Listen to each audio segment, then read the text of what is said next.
Well, in other news, the debate over Freeport's economic future is heating up once again as PLP Chairman Fred Mitchell pushes back against statements made by a Grand Bahama Port Authority executive during the recent Grand Bahama Business Outlook. With questions raised about the island's decline and road to recovery, Mitchell is making it clear where he believes the responsibility lies.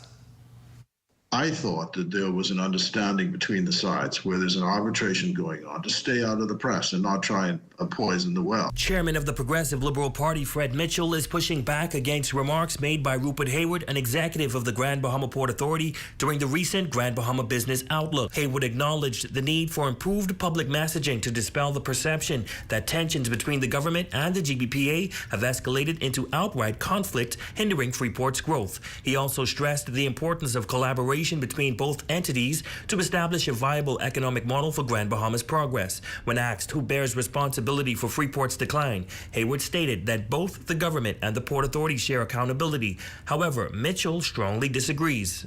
So this fellow's just making up things to give excuses for why his company and the shareholders in that company cannot perform their obligations under the Hawksbill Creek Agreement.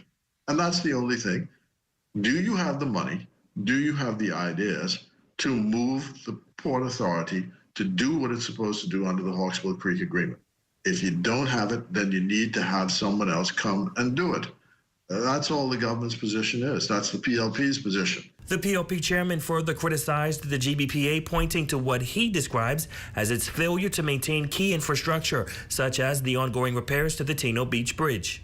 You allowed it to fall into disrepair. It's been closed for months now, or half used, saying that it has a limited tonnage that can go over it, which people are widely ignoring. You can't finish that.